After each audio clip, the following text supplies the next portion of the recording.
قد يسرنا القرآن للذكر فهل من مدكر والعاقبۃ للمتقین والصلاة والسلام علی سید الرسل والصلاة والسلام علی سید الرسل وخاتم النبیین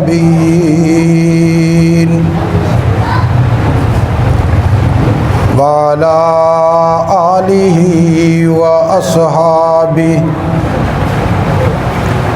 وأصحابه الطيبين الطاهرين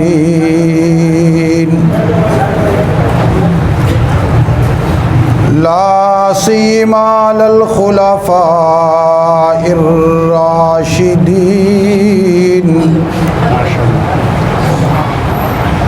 على الخلفاء الراشدين المهديين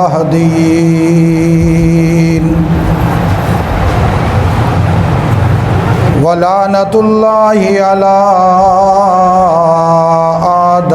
أعدائهم وأعداء الإسلام والمسلمين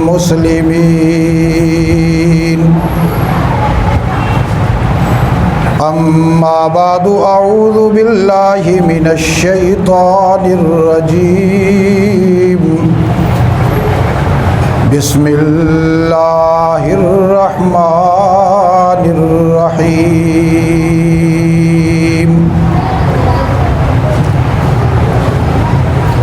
ان هذا القرآن يهدي للتي هي أقوم قال الله تبارك وتعالى في مقام آخر وقال الرسول يا رب إن قوم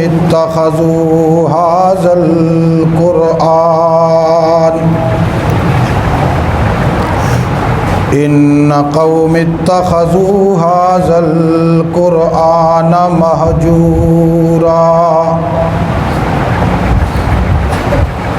صدق اللہ العظیم اللہم صلی علی سیدنا و مولانا محمد وعلی آل سیدنا و مولانا محمد وبارک وسلم وصلی علیہ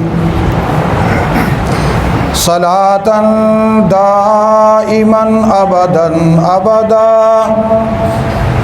على حبيبك خير الخلق كلهم هو الحبيب الذي ترجى شفاعته لكل هول من الأحوال مقتحم. میرے انتہائی ذی احترام آج کی اس دینی روحانی اور اصلاحی نشست میں شریک تمام احباب اور سامعین اکرام،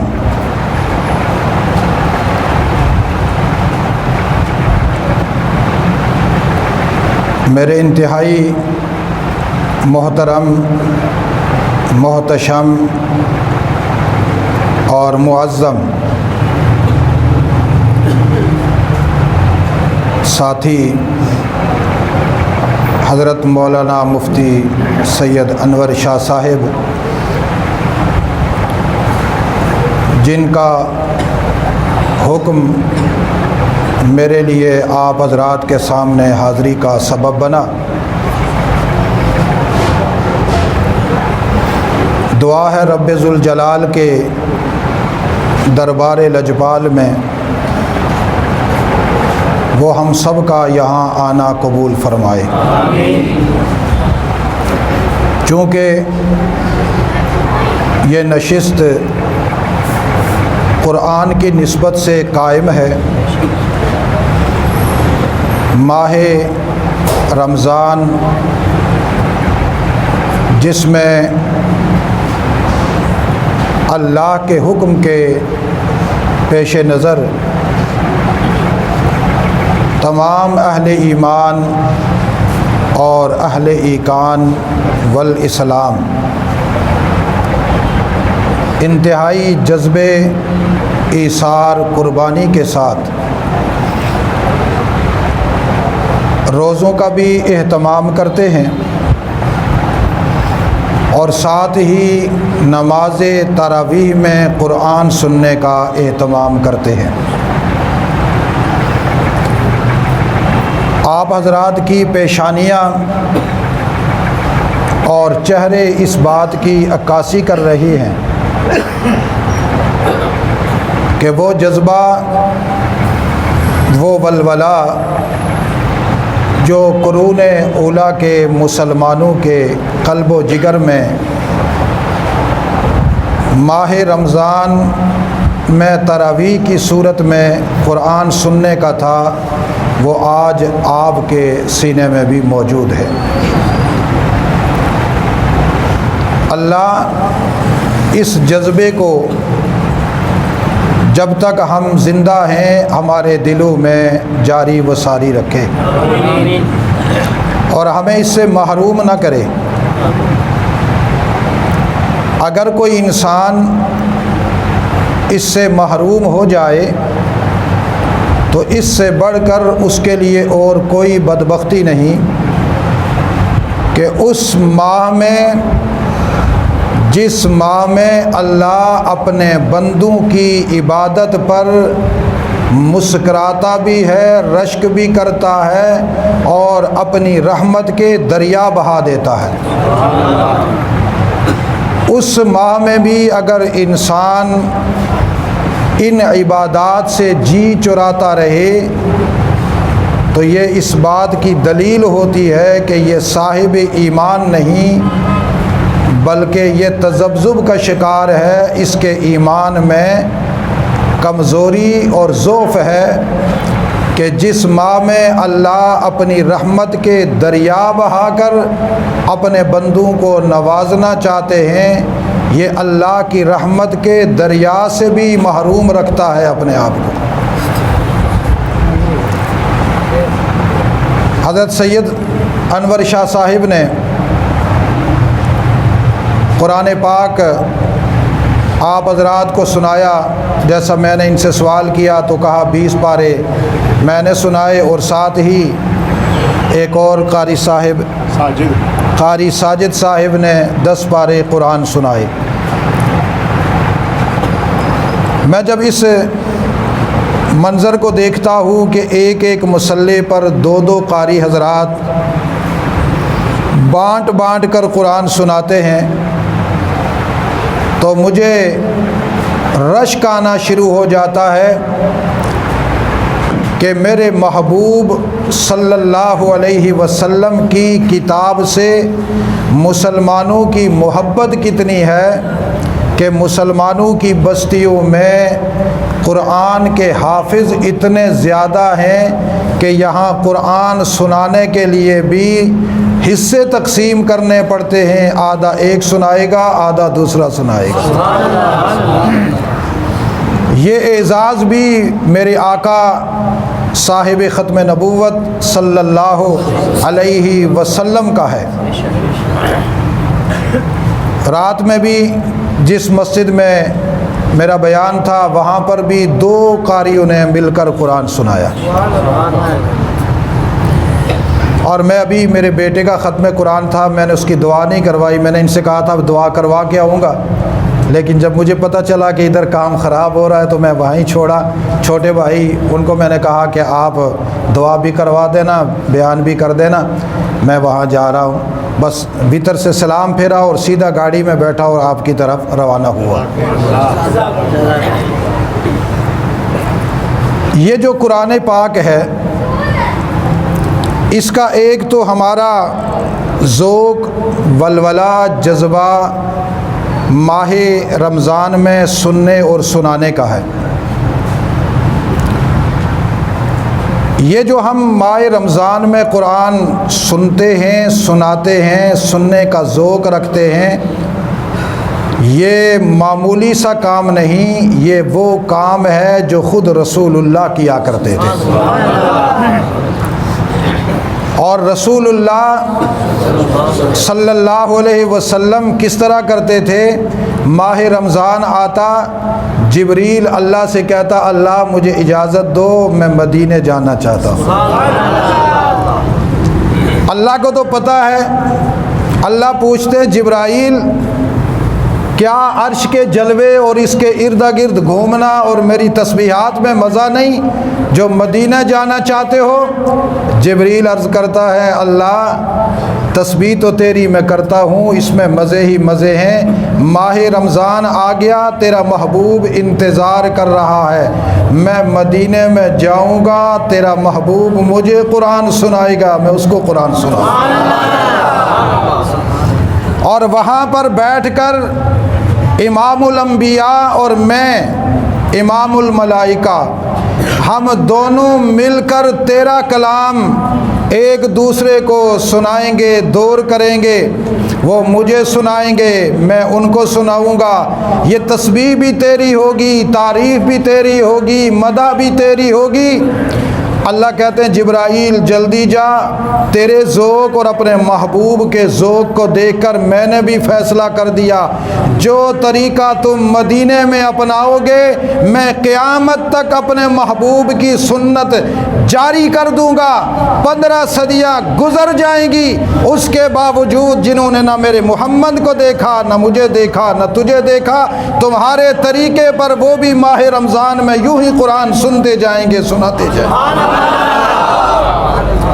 تو یہ نسبت جو آپ نے قرآن سنا، قاری صاحب نے سنایا، شاہ صاحب نے سنایا، یہ نسبت رسول اللہ سے ہے۔ بولیے کس سے ہے؟ رسول اللہ سے ہے، جبریل امین سے ہے۔ اور رسول اللہ صلی اللہ علیہ وسلم اور جبریل کا قرآن سنانا، رسول اللہ کا سننا، رسول اللہ کا سنانا، جبریل کا سننا اللہ کو اتنا پسند آیا کہ آج بھی اللہ کے پسندیدہ بندے اسی طرح قرآن سنتے ہیں، سناتے ہیں۔ جنہیں اللہ قرآن سننے اور سنانے کی توفیق دے دیں، سمجھ جائیں یہ اللہ کے پسندیدہ بندے ہیں۔ اسی لیے میں ابھی آپ حضرات کے چہروں پر وہ رونق محسوس کر رہا ہوں، دیکھ رہا ہوں جو رونق کبھی کبھی مسجد نبوی میں ہوا کرتی تھی۔ اور یہ مبالغے کی بات نہیں، خطیبانہ بات نہیں، میں روحانی بات کر رہا ہوں، میں روح در روح دیکھ کر بات کر رہا ہوں۔ وہ ساری محبتیں، وہ برکتیں، وہ روشنیاں، وہ تجلیات، وہ تسلیات، وہ تعلیات، وہ تملیات یہاں موجود ہیں جو آج سے 15 صدیاں پہلے محمد الرسول اللہ کی مجلس میں ہوا کرتی تھی۔ اللہ ہمیں یہ بار بار نصیب فرمائے۔ تو جو قرآن ہم نے نماز تراویح میں سنا، آپ نے سنا، شاہ صاحب نے سنایا، یہ قرآن پاک اللہ کی لا ریب کتاب ہے، جس کتاب کو اللہ نے قرۂ عرضی پر اس لیے بھیجا کہ یہ انسان سازی کا کام کرتی ہے۔ کیا کام کرتی ہے؟ انسان، یہ انسان بناتی ہے، یہ انسان بناتی ہے۔ آج کل کچھ لوگوں کو یہ غلط فہمی ہے کہ اس وجود کو انسان کہتے ہیں۔ یہ جو 2 ٹانگوں پر کھڑا، 2 بازوں والا، 2 کانوں والا، 2 آنکھوں والا، منہ سے بولنے والا یہ انسان ہے، اس وجود کو انسان کہتے ہیں۔ اسی لیے وہ بار بار پیٹتے ہیں کہ انسانیت کا تقدس قائم رہنا چاہیے، انسانیت کی خدمت کا جذبہ رہنا چاہیے۔ انسانیت بھی اس دنیا میں بہت بڑا مقام رکھتی ہے۔ وہ ظاہری اس ڈھانچے کو انسان سمجھتے ہیں، لیکن اللہ نے اس ظاہری ڈھانچے کو حیوان ناطق، بولنے والا حیوان قرار دیا۔ یہ اس وقت انسان بنتا ہے کہ جب اللہ کا قرآن اس کے پاس آتا ہے، جب اللہ کا قرآن اس کے پاس آتا ہے۔ جب تک اللہ کا قرآن انسان کی زندگی میں اور اس کے ایمان میں نہ آئے، وہ ظاہری ڈھانچے کے اعتبار سے دیکھنے میں تو انسان ہوتا ہے، لیکن روحانی طور پر، باطنی طور پر، اندرونی طور پر وہ وحشی جانور ہوتا ہے۔ اسی لیے ہم ان کے سیرت و کردار کو دیکھتے ہیں تو ان کی سیرت و کردار جانوروں سے بھی بدتر ہے، اور جن کے پاس اللہ کا کلام قرآن پاک ہے وہ ملائکہ سے بھی اعلیٰ تر ہے۔ اور یہ جملہ میں نے اپنی طرف سے نہیں کہا، اس پر بھی قرآن کی آیت شاہد ہے۔ الرحمن علم القرآن خلق الانسان علمہ البیان۔ آپ نے سورہ رحمان کے شروع میں پڑھا الرحمن علم القرآن خلق الانسان علمہ البیان۔ اللہ نے سورہ رحمان کے شروع میں اپنا نام الرحمن ذکر کیا۔ یہ اللہ کے صفاتی ناموں میں سے سب سے اونچا نام ہے، اور الرحمن کا معنی الرحمن فی الدنیا والآخرہ۔ رحمان اس کو کہتے ہیں کہ جس کی رحمتیں دنیا میں بھی جاری و ساری رہیں، آخرت میں بھی جاری و ساری رہیں۔ اللہ نے یہاں لفظ رحمان ذکر کیا۔ الرحمن، اللہ وہ ہے، رحمان وہ ہے جس نے اپنی رحمت کا ایک قانون آسمانوں سے اتارا، جس کی رحمت دنیا میں بھی غالب، آخرت میں بھی غالب، دنیا میں بھی جاری، آخرت میں بھی جاری۔ اللہ وہ کون سی رحمت؟ علم القرآن، اس نے قرآن سکھلا کر وہ رحمت دے دی۔ جو دنیا میں اس کو تھامے گا اس پر اللہ کی رحمت قائم رہے گی، دنیا سے جائے گا تو میدان قیامت میں بھی اس کی رحمت اس پر قائم رہے گی۔ خلق الانسان، انسان کو پیدا کیا، انسان کو پیدا کیا۔ اچھا مجھے یہ بتائیں، انسان پہلے پیدا ہوا یا قرآن پہلے آیا؟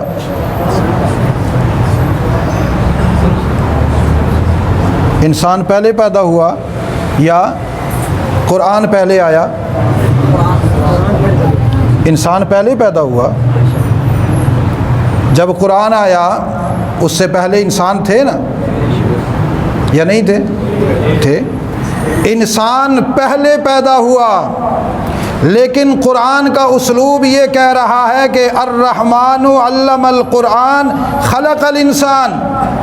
حالانکہ تعلیم کا اصول یہ ہے کہ انسان پیدا پہلے ہوتا ہے، شعور پکڑتا ہے، پھر اس کو تعلیم دی جاتی ہے۔ جب تک اس میں شعور نہ آئے اس کو تعلیم نہیں دی جاتی۔ جب بچہ تھوڑا سمجھدار ہوتا ہے تو تعلیمی مکتب میں بھیجا جاتا ہے۔ اللہ نے انسانیت کی تخلیق کا ذکر بعد میں کیا، قرآن کی تعلیم کا ذکر پہلے کیا۔ اشارہ دے دیا کائنات کے لوگوں، جسے تم انسان سمجھتے ہو میری نظر میں انسان وہ نہیں، میری نظر میں انسان وہ ہے کہ جس کو میں نے قرآن سکھلایا اور اس نے میرا قرآن سیکھا۔ جب قرآن کی تعلیم اس کے وجود میں آئی، قرآن کی تعلیم کا مجسمہ بن کر کھڑا ہوا، میں نے عرش بلین سے اعلان کیا اب اس میں انسانیت کی تخلیق ہو چکی ہے۔ انسان ظاہری ڈھانچے سے نہیں بنتا، انسان کس سے بنتا ہے؟ بولو کس سے بنتا ہے؟ اونچی آواز سے، کس سے بنتا ہے؟ قرآن سے بنتا ہے۔ اسی لیے اللہ نے ان اشخاص کا ذکر قرآن پاک میں اس طرح کیا جن کو اللہ نے قرآن کی دولت سے نوازا تھا۔ اللہ نے ان کا ذکر اس انداز سے کیا کہ پوری کائنات کے انسانوں کے لیے معیار ایمان بنا دیا، اور انسانیت ان کے ارد گرد آ کر ناز کرنے لگی، فخر کرنے لگی، اس لیے کہ قرآن نے اس ظاہری حیوان ناطق کے ڈھانچے کو روحانی طور پر انسانیت کی معراج عطا کی ہے۔ تو قرآن انسان سازی کا اونچی آواز سے کیا ہے؟ فارمولہ ہے۔ بولیے، انسان سازی کا فارمولہ کس نے دیا؟ اللہ نے دیا ہے۔ اور یہ قرآن پاک میرے اور آپ کے لیے قانون فطرت ہے، قانون خداوندی ہے۔ اللہ نے اپنے قانون کو ہم پر بھیج کر ہمیں یہ بتلا دیا کہ تم اگر میرے قریب آنا چاہتے ہو اور میرے محبوب انسان بننا چاہتے ہو تو اپنی زندگی میں قرآن پاک کو سنبھال لو، قرآن پاک کو۔ اسی لیے میری برادری، مسلم برادری کے دشمن نے ہم سے قرآن چھیننے کی کوشش کی، اور وہ قرآن چھیننے کی کوشش میں آج تک لگا ہوا ہے۔ اس نے ہمیں یہ تعلیم دی ہے کہ تم قرآن پاک کی تعلیم سے دور ہو جاؤ، دنیا کی ہر نعمت تمہیں ملے گی، لیکن قربان جاؤں محمد الرسول اللہ کے سچے غلاموں پر جنہوں نے دنیا کی ساری آسائشوں کو جٹلا کر اللہ کے قرآن کو سینے سے لگایا، اور 1500 سال سے نسلاً بعد نسل، زماناً بعد زمان، جماعتاً بعد جماعتن، فوجاً بعد فوجن، یہ ہمیں قرآن پاک سکھاتے ہوئے آئے، اور انسانوں کی ایک بہت بڑی جماعت اور تعداد اصحاب محمد سے لے کر آپ تک اور مجھ تک آن پہنچی ہے کہ جن کے پاس آج بھی قرآن موجود ہے، اور ہم برملا کہتے ہیں کہ اس کرۂ ارض پر ہم ہی انسان ہیں کہ جن کے ہاتھوں میں خدا کا قرآن ہے۔ یہ ہمارا دعویٰ ہے، بولیے یہ ہمارا دعویٰ ہے، اور ہم اپنے دعوے میں الحمدللہ سچے ہیں۔ دنیا کی کوئی بڑی عدالت ہم اس میں یہ مقدمہ نہیں ہار سکتے کہ اس دھرتی پر انسان ہم ہی ہیں۔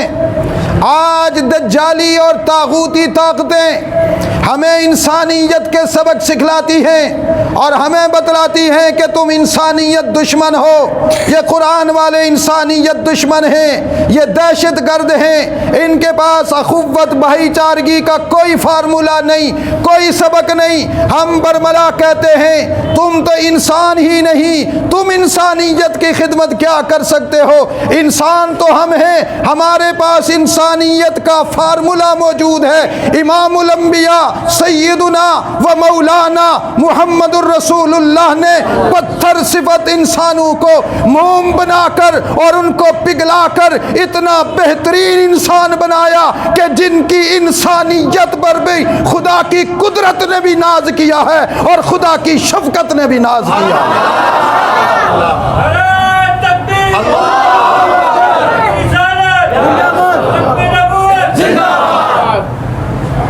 وہ لوگ مکہ کی سرزمین میں موجود تھے، یوں گزرتے تو دوسرا آنکھ چرا کر بھاگتا کہ کہیں مجھے نقصان نہ دے دے، تیسرا اس کو دیکھتے ہی ہینڈز اپ ہو جاتا، پتہ نہیں مجھ پر کون سی وار کرے گا، میں اپنے آپ کو پہلے سے ہی محفوظ کر لوں۔ ان وحشی انسانوں کو جو بظاہر انسان کہلاتے تھے، اللہ کے رسول نے قرآنی فارمولے کے ذریعے سے اتنا اونچا کیا، عرش برین کے مالک نے اعلان کیا اولئک علی ھدی من ربہم واولئک ھم المفلحون۔ میرے محبوب، قرآن کے ذریعے سے جو گروہ تو نے تیار کیا ہے، میں نے ان کی شان اور عظمت کے لیے قرآن میں یہ نص بیان کر دیا ہے، اولئک علی ھدی من ربہم۔ میری طرف سے جو ہدایت تھی وہ میں نے ان کو قرآن کی برکت سے دے دی ہے۔ اب یہ زمین پر چلتے ہیں، بظاہر دیکھنے والے سمجھتے ہیں ان کے پاؤں زمین کے سینے پر ہیں، میں عرش کا مالک اعلان کرتا ہوں ان کے پاؤں کے تلوے ہدایت کی پشت پر ہیں۔ یہ جو علماء جانتے ہیں اولئکا، یہ اس میں اشارہ ہے، یہ اشارہ کرتا ہوتا ہے، اس کا جو مشار الیہ ہے وہ سارا اس کے اندر بند ہو جاتا ہے۔ اللہ نے کہا اولئکا، اس سے اشارہ ہے صحابہ کی طرف۔ بولیے کس کی طرف؟ اونچی آواز سے، کس کی طرف؟ ابو بکر کی طرف، عمر کی طرف، عثمان کی طرف، علی کی طرف، معاویہ کی طرف، حسنین مجتبین کی طرف، حسنین کریمین کی طرف، بلال کی طرف، صہیب کی طرف، سلمان کی طرف، ابو ذر کی طرف، عبداللہ بن مسعود کی طرف، ابو ہریرہ کی طرف، عبداللہ ابن مسعود کی طرف، ابن عباس کی طرف، اور وہ بڑے بڑے مہاجرین اور انصار صحابہ اکرام کی طرف، بلکہ نہ میں اس سے بھی آگے بڑھتا ہوں، وحشی بن حرب کی طرف۔ اولئکا، یہ اس میں اشارہ اولئکا، میرے محبوب میں نے اولئکا کی چھتری بھیج دی، اس کے نیچے تیرے سارے غلام جنہوں نے تیری نگاہ میں نگاہ ڈال کر، تیری مجلس میں بیٹھ کر، تیرے لعاب دہن سے اور نکلنے والے ان بابرکات قطرات کو اپنے چہروں پر ٹپکاتے ہوئے، تیری زبان سے نکلنے والے مقدس جملوں کو اپنے سینے میں محفوظ کیا، میں نے ان کو اتنا بلند کر دیا، جو ہدایت میرے ہاں عرش برین پر تھی وہ میں نے ان کے قدموں کے نیچے رکھ دی ہے۔ علا، یہ عربی میں علا جو ہوتا ہے نا، یہ اس طرح اس کا معنی ہوتا ہے اولئکا علا۔ علا کا مطلب ہوتا ہے کہ جس چیز کے اوپر یہ آ جائے وہ اس سے نیچے ہوتی ہے اور یہ اس کے اوپر کا اشارہ کرتا ہے۔ مثلا ہم چھت پر جائیں، کوئی آدمی پوچھے فلاں کہاں، تو آپ کہیں گے کہ فلاں علی السطح، فلانا چھت کے اوپر ہے، تو اس کا مطلب کیا ہے؟ چھت نیچے ہے اور وہ اوپر ہے۔ فلانا اوپر والی منزل میں ہے، تو اس کا مطلب یہ ہے کہ یہ اوپر والی منزل کا جو پہلا لینٹر ہے اس کے پاؤں کے، اللہ نے کہا اولئکا علی ھدی، علی ھدی، ہدایت ان کے نیچے یہ اس کے اوپر، ہدایت ان کے نیچے اور یہ۔ اللہ نے کہا میں نے قرآن یوں نہیں بھیجا، میں اس قرآن سے جو انسان بناتا ہوں ان کی شخصیات کو دیکھو، کردار کو دیکھو، وہ جب چلتے بھی ہیں تو میں ان کے پاؤں کے نیچے اپنی ہدایت اور رہنمائی رکھ دیتا ہوں۔ یہ شاہسوار ہدایت کے، ہدایت ان کی سواری، اور ہے بھی من ربہم، رب کی طرف سے ان کو عطا ہوئی ہے، یہ بدلہ ہے رب کی طرف سے قرآنی زندگی بنانے کی وجہ سے، اور نتیجہ یہ ہے کہ یہ سفر کرتے ہوئے ہدایت کا، چلتے چلتے چلتے کہاں جا رہے ہیں؟ علی ھدی من ربہم واولئک ھم المفلحون۔ یہ میں عربی قانون کے تحت ایک بات کرنے لگا ہوں آسان کر کے، اولئک ہم، یہ اولئک الگ ہے، ہم الگ ہے، المفلحون کے اوپر الف لام ہے، اس کا معنی ہوتا ہے کہ یہی کامیاب ہیں، ان کے علاوہ اور کوئی کامیاب نہیں ہے، ان کے علاوہ اور کوئی کامیاب۔ اس کو ہمارے قانون میں کہتے ہیں حصر، کہ ایک چیز کو بند کر دیا۔ ہدایت بھی یہاں پر ہے، کامیابی بھی اونچی آواز سے، کامیابی بھی، تو پھر میں کیوں نہ کہوں میں جن کو مانتا ہوں، انور شاہ صاحب جن کو مانتے ہیں، آپ جنہیں مانتے ہیں، ابو بکر صدیق سے لے کر وحشی بن حرب تک، نبی کے سارے صحابہ ہمارے امام ہیں اور وہ ہدایت کے شاہ سوار ہیں۔ ہم ان کے قدموں میں جا کر بیٹھتے ہیں تو ہمیں ہدایت اور رہنمائی وہاں سے ملتی ہے۔ اس لیے ہمیں کوئی کہے کہ تم انسانیت کی خدمت نہیں جانتے، تم انسانیت کے قانون نہیں جانتے، وہ جھوٹا ہے۔ حقیقت میں انسانیت کی خدمت کس کے پاس ہے؟ مسلمانوں کے پاس۔ بولو کس کے پاس ہے؟ اور اس کائنات میں انسانیت کا خدمت کا حق بھی ہمیں ہے، کسی اور کا نہیں ہے۔ یاد رکھیے گا، کبھی بھی کتا کتے کی حفاظت نہیں کر سکتا، وہ کسی نہ کسی دن ہڈی پہ اس کے ساتھ لڑ جائے گا۔ بے شک پورا دن بازار میں ایک ساتھ گھومیں، آپ کسی نہ کسی لمحہ دیکھیں گے وہ ایک دوسرے کو گر گر کریں گے۔ کیوں؟ وہ اس کا خادم نہیں ہو سکتا۔ وہ مفادات میں ایک ساتھ گھوم سکتا ہے، جہاں مفادات میں ٹکراؤ آئے گا وہ دوسرے کو فوراً جبٹ کر حملہ کر لے گا۔ انسان کی خدمت انسان کر سکتا ہے، جس کے پاس انسانیت ہوگی وہی کرے گا۔ بولیے، جس کے پاس انسانیت ہوگی وہی کرے گا۔ اس لیے میں نے پہلا جملہ کہا تھا کہ قرآن پاک انسان سازی کا فارمولہ ہے، اور یہ قرآن پاک پڑھنے سے ہی ہمیں پتہ چلے گا۔ اسی لیے اللہ کے رسول صلی اللہ علیہ وسلم کو اتنا زیادہ اس بات کی فکر تھی کہ میری امت قرآن چھوڑ کر کہیں اور نہ چلی جائے، میری امت قرآن چھوڑ کر کہیں اور نہ چلی جائے۔ جب حجۃ الوداع میں اللہ کے رسول صلی اللہ علیہ وسلم خطبہ دے رہے تھے تو وہاں پر یہی جملہ ارشاد فرمایا، میرے صحابہ میں دنیا سے جا رہا ہوں، اللہ کی کتاب اور اپنا طریقہ تمہارے درمیان چھوڑ کے جا رہا ہوں۔ کیا نصیحت کی تھی؟ کتاب اللہ و سنتی ترکت فیکم، تمہارے اندر میں کتاب اللہ بھی چھوڑ کے جا رہا ہوں اور اپنی سنت بھی چھوڑ۔ اس کو تھامے رکھنا، لن تضلوا، کبھی بھی کوئی جماعت، کوئی طبقہ، کوئی گروہ، کوئی حکومت تمہیں گمراہ نہیں کر سکتی جب تک تمہارے دامن میں میرا قرآن اور میری سنت موجود ہے، میرا قرآن اور میری اور ساتھ ہی اشارہ دے دیا میں تمہیں دے کے جا رہا ہوں، آگے امت تک پہنچاتے رہنا، کل میدان قیامت میں اللہ کے دربار میں تم سے پوچھوں گا، اللہ کے دربار میں، یہ جملہ میں سمجھا کر تقریر ختم کرتا ہوں، اللہ کے دربار میں تم سے پوچھوں گا، اور اگر اس سوال کا جواب نفی میں ہوا تو میں اللہ کے دربار میں شکایت بھی لگاؤں گا۔ قرآن پاک کی یہ آیت جو میں نے آپ کے سامنے پڑھی، وقال الرسول یا ربی ان قومی اتخذوا ھذا القرآن مہجورا، جب یہ آیت میں پڑھتا ہوں تو میرا دل پھٹنے لگ جاتا ہے۔ اللہ کے رسول اللہ کے دربار میں دعویٰ پیش کریں گے،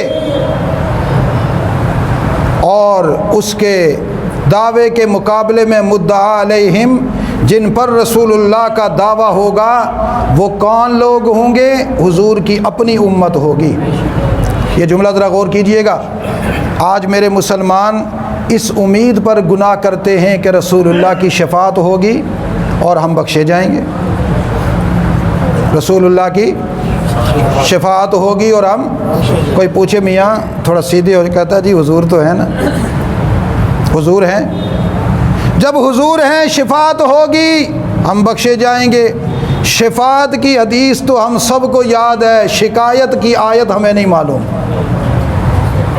شکایت کی آیت ہمیں، اگر حضور نے ہماری شفاعت کے بدلے میں شکایت لگا دی تو پھر کیا ہوگا؟ بولیے۔ شفاعت کی امید پہ تو ہم گناہ پہ گناہ کرتے جا رہے ہیں، حضور کی شفاعت سے جنت میں چلے جائیں گے، ہمیں کوئی پرواہ نہیں، آقا کے دامن سے وابستہ ہیں۔ لیکن اگر آقا نے دعویٰ پیش کر دیا، اللہ میں ان کو قرآن دے کر آیا تھا اور میرے آنے کے بعد میرے قرآن کو انہوں نے چھوڑ ڈالا تھا، پسے پش ڈال دیا تھا، نظر انداز کر دیا تھا۔ اے اللہ میں تیرے دربار میں ان کے خلاف استغاثہ پیش کرتا ہوں، دعویٰ پیش کرتا ہوں، ذرا ان سے پوچھ کر مجھے بتلا قرآن کیوں چھوڑا تھا۔ تو پھر کیا بنے گا؟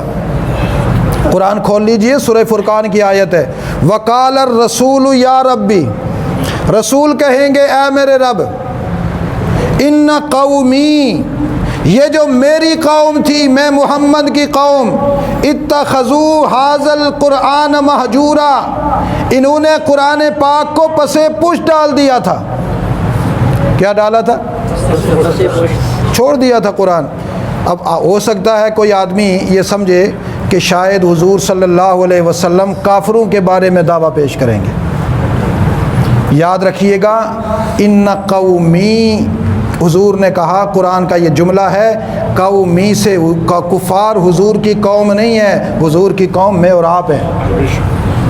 حضور کی قوم کون ہے؟ بولو بولو، کون ہے؟ میں کون ہوں؟ حضور کی قوم میں سے ہوں، بولو آپ کون ہیں؟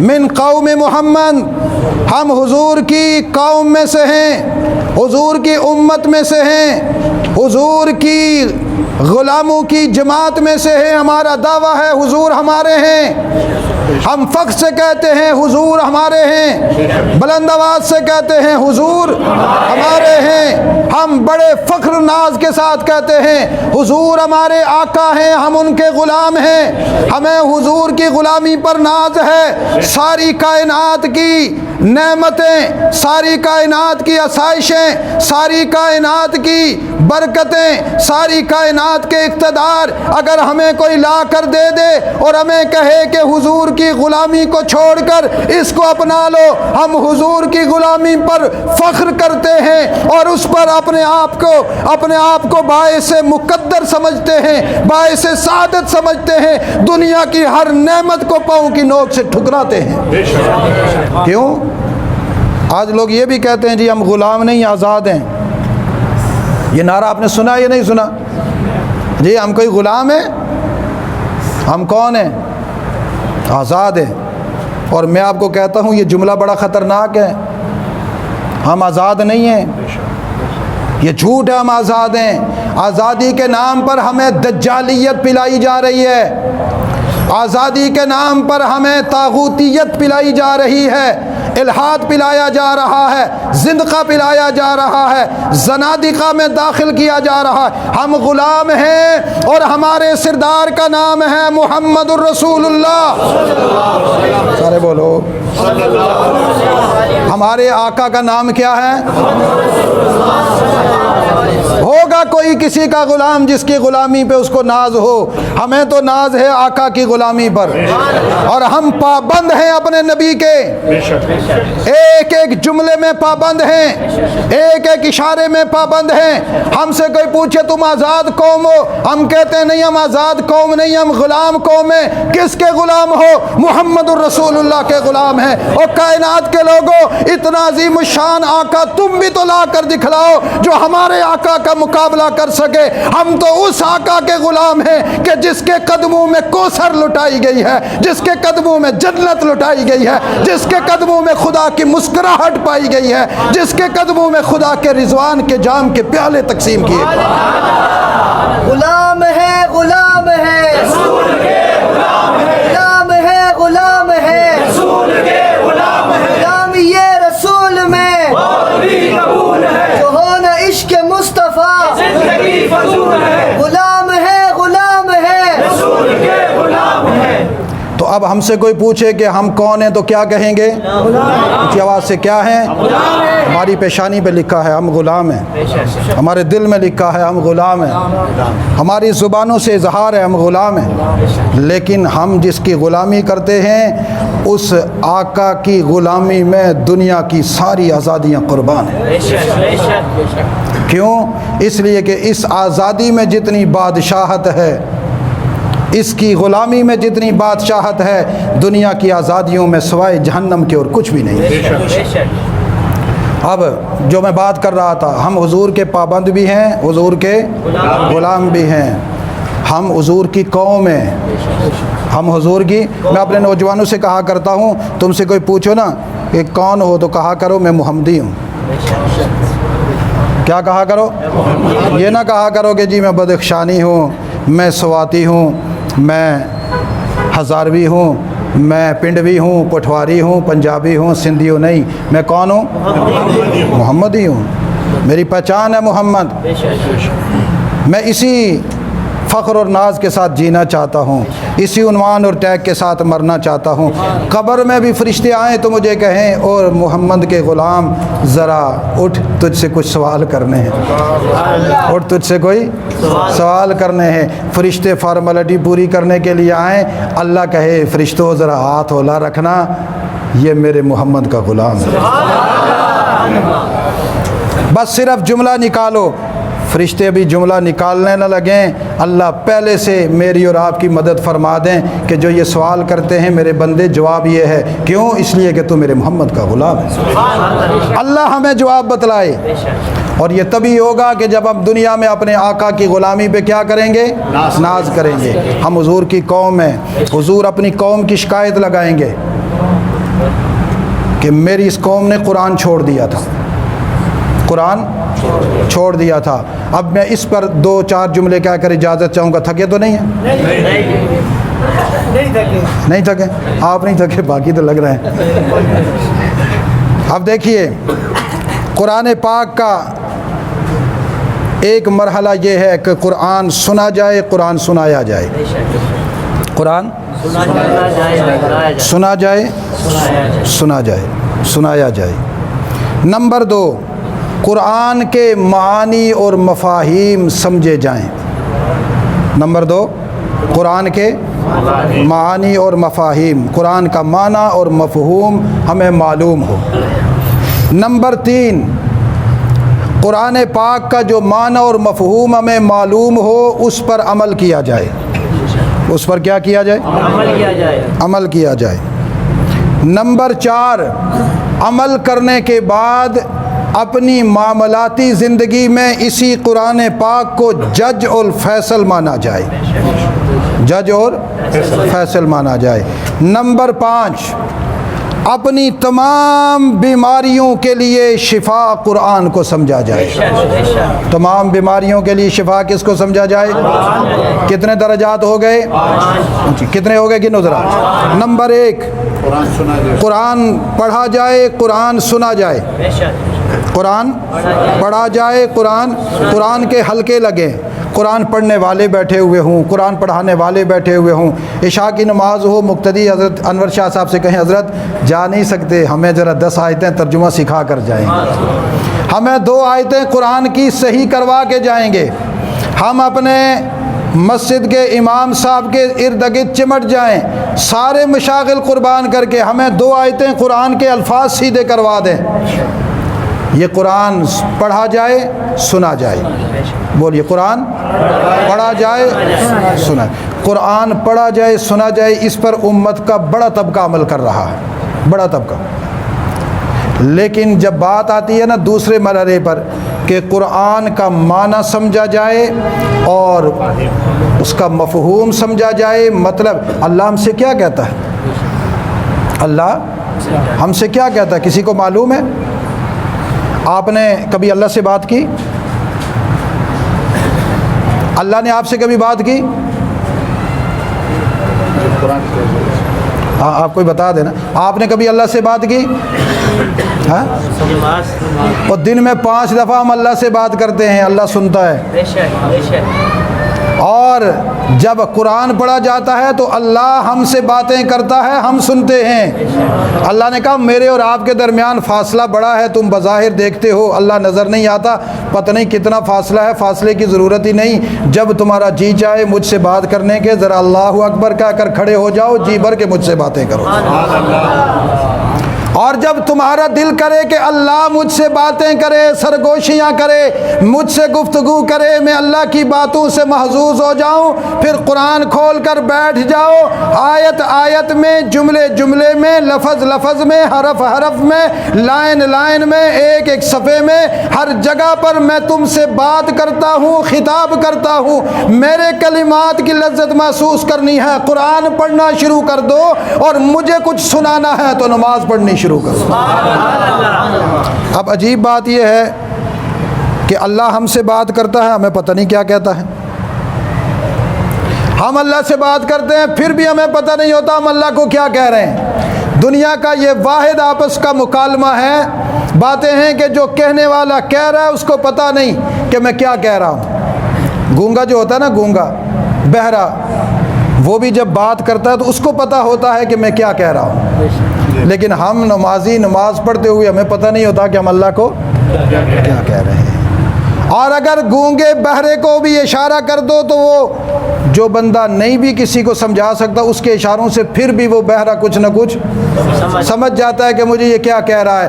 اللہ ہمیں دہائیاں دے دے کر قرآن میں ہم سے باتیں کرتا، ہمیں کوئی پتہ نہیں اللہ ہمیں کیا کہہ رہا ہے۔ اس لیے قرآن کا لفظی ترجمہ اور مفہوم آنا بھی امت پر فرض ہے۔ یہ جملہ جو میری زبان سے نکلا اس کو دہرائیں، یہ کیا ہے؟ فرض ہے۔ آج سے یہ ذہن میں رکھیں، قرآن پڑھیں گے پڑھائیں گے، لیکن اس کا معنی مفہوم بھی سمجھیں گے، اور جب معنی مفہوم سمجھ میں آ جائے تو پھر لازم ہے کہ وہ ہمارے وجود میں عملی صورت میں آئے، ہمارے وجود میں عملی صورت میں آئے۔ جب عملی صورت میں آ جائے تو پھر اپنے معاملات میں جہاں قرآن کا فیصلہ آ جائے، کوئی اور فیصلہ قابل تسلیم نہیں ہے۔ کبھی کبھی مزاج کہتا ہے یار یوں کر لو، قرآن کہتا ہے نہیں یوں نہیں کرنا، تو کیا کرنا ہے؟ قرآن کو ماننا ہے نا، جج وہ ہے، فیصلہ وہ کرے گا۔ اور پھر جب یہ معیار مل جائے تو اس کے بعد ہماری جتنی بیماریاں ہیں، کفر ہے، شرک ہے، زندگی ہے، الحاد ہے، گناہ کبیرہ ہے، گناہ صغیرہ ہے، جتنی امراض ہمارے ایمان کو کمزور کرتی ہیں، ہمارے اعمال کو کمزور کرتی ہیں، اس کے لیے قرآن کریم کو نسخہ اکسیر سمجھا جائے۔ قرآن ہی ہمارے لیے شفا ہے، بولیے قرآن ہی۔ یہ 5 درجات جب ہمیں حاصل ہوں گے تو ہم قرآن پر عمل کرنے والے ہوں گے، ان کی شفاعت رسول اللہ کریں گے۔ کس کی شفاعت کریں گے؟ جس کو یہ 5 درجے، اور جن کو یہ 5 درجے حاصل نہیں ان کی رسول اللہ شکایت کریں گے۔ ان کی کیا کریں گے؟ شکایت کریں گے۔ اور یہ بات میں اپنی طرف سے نہیں کہہ رہا، یہ ابن القیم نے اپنی کتاب الفوائد میں لکھی ہے، تقریباً 7ویں 8ویں صدی ہجری کا عالم ہے۔ اس وقت انہوں نے لکھی ان ھذا القرآن مہجورا، قرآن چھوڑنے کے اندر یہ 5 درجات آتے ہیں۔ اگر آج ہم دیکھیں یہ 5 باتیں ہم میں ہیں، قرآن سننے سنانے کا اہتمام ہے، صرف رمضان میں تو ہم کرتے ہیں، آگے پیچھے ہم ذرا دیکھیں کہ ہمیں قرآن کی مجلسوں میں بیٹھنے کا ذوق ہے؟ کیا معنی مفہوم سیکھنے کے لیے ہم سرگردہ ہیں؟ کیا قرآن پر عمل کرنے کے لیے جذبہ موجود ہے؟ ہم عمل کرنے کی کوشش کر رہے ہیں یا نہیں؟ کیا قرآن کو ہم نے جج مانا ہے یا نہیں؟ کیا قرآن کو اپنے لیے نسخہ شفا مانا ہے یا نہیں؟ یہ قابل غور بات ہے۔ یہ کیا ہے؟ اور یہ جب رسول اللہ شکایت لگا دیں گے پھر شفاعت کس کی ہوگی؟ کوئی ہوگی؟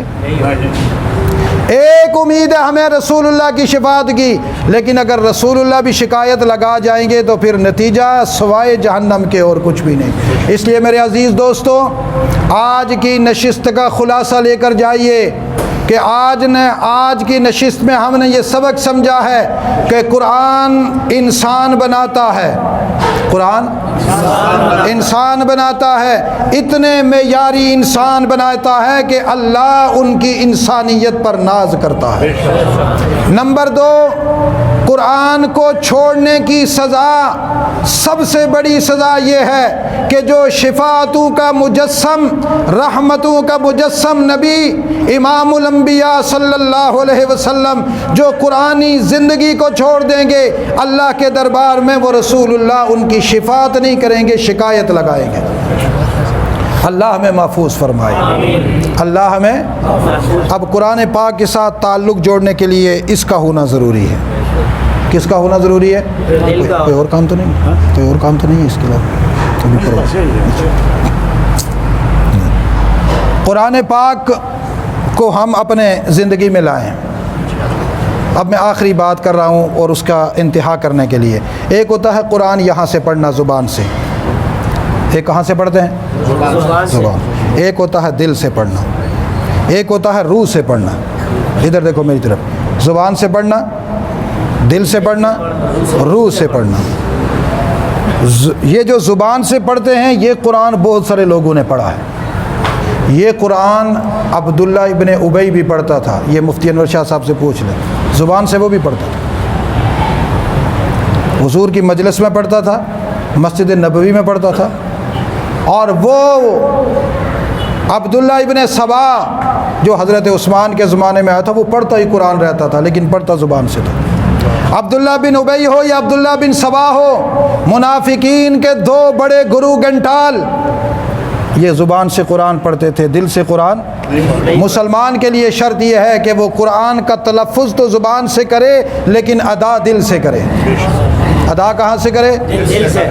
اور جب دل سے ادا کرے تو دل اتنا پاکیزہ اور اتنا طیب ہونا چاہیے کہ جب دل سے قرات شروع ہو تو پرواز کر کے روح میں چلی جائے۔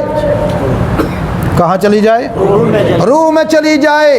جب انسان کی روح میں قرآن کی تلاوت جائے تو انسان کا پورا جسم، اس کے اندر تڑپنے والی روح پورے جسم کو مضطرب کر دیتی ہے، جسم اضطرابی کیفیت میں آ جاتا ہے، ایک ایک رونگٹا جسم کا قرآن کا پیاسا بن جاتا ہے۔ جب جب قرآن پڑھا جاتا ہے قرآن اس جسم کو لذت آتی ہے، بےتاب ہو کر کہتا ہے قرآن تو مجھ میں رہے، میں تجھ پر عمل بھی کروں گا اور ساری زندگی اپنے اندر تجھے رکھوں گا۔ تب جا کر آدمی قرآن پڑھنے والا بنتا ہے، تب جا کر کا آدمی کیا بنتا ہے؟ آج سے یہ طے کریں کہ ہم زبان سے تلفظ کریں گے لیکن پڑھیں گے کہاں سے؟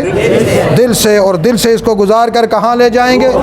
روح میں۔ جب روح میں جاتا ہے، اگلی بات بھی سمجھا دوں، چلو یہ بات ہے تو صوفیوں کی، لیکن شاید آپ کو بھی سمجھ میں آ جائے، آسان سمجھا رہا ہوں، صوفیانہ انداز میں نہیں، ذرا مدرسانہ انداز میں سمجھا رہا ہوں۔ یہاں سے جائے گی یہاں پر، یہاں سے جائے گی یہاں پر، اب یہاں سے یہ آئے، روح کے بعد یہاں آئے گی، روح کے بعد ادھر دیکھو یہاں پہ آئے گی، یہ خفی ہے، یہاں پہ آ جاتی ہے۔